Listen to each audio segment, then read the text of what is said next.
आप लोगों के सामने रख सकें। 520 से लेकर के और 10,000 तक का आंकड़ा आपस में कहीं कोई मेल नहीं खाता। सभापति जी, इसके साथ एक और प्रश्न खड़ा हुआ है, विकास वर्सेस विनाश का। उत्तराखंड में विकास के नाम पर जो होड़ लगी, प्रकृति से छेड़छाड़ करने की, पर्यावरण को प्रदूषित करने की, नदियों पर बांध बनाने की, ये उसका नतीजा है। हम किसके लिए विकास कर रहे हैं? हम अरबों खरबों रुपया खर्च करके विकास करते जाते हैं। प्रकृति एक दिन क्रोधित होती है और ऐसी विनाश लीला करती है कि सब कुछ तबाह कर जाती है। कब आंखें खुलेंगी हमारी? क्या इस त्रासदी के बाद भी नहीं? क्या इस आपदा के बाद भी नहीं? वहां एक धारी देवी का मंदिर है, उत्तराखंड की रक्षक कहा जाता है उनको। उत्तराखंड की रक्षक देवी धारी देवी, उन धारी देवी के ऊपर भी एक विद्युत परियोजना चल रही है, जिसमें धारी देवी को जलमग्न करने की योजना थी। हमारी पार्टी की नेत्री उमा भारती एड़ी चोटी का जोर लगा रही थी उस धारी देवी को बचाने के लिए। एक एक के घर जाती थी। आडवाणी जी के नेतृत्व में प्रतिनिधिमंडल लेकर के, मुझे साथ लेकर के प्रधानमंत्री जी के पास गई थी। पर्यावरण मंत्री से सैकड़ों बार मिली थी। हमें प्रधानमंत्री जी ने आश्वस्त किया, हमें पर्यावरण मंत्री ने आश्वस्त किया, किसी भी कीमत पे धारी देवी वहां से हटाई नहीं जाएंगी। धारी देवी की मूर्ति अलग है, मगर धारी देवी वो शिला है जिस शिला को बचाने के लिए हम कह रहे थे।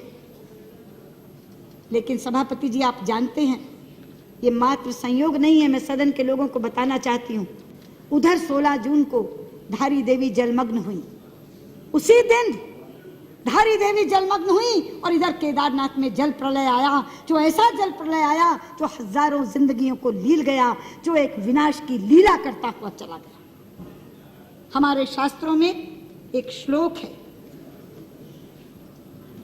अपूज्याम यत्र पूज्यन्ते पूज्यानां तु व्यतिक्रमा त्रीणि तत्र भविष्यन्ति दुर्भिक्षम मरणम भयम।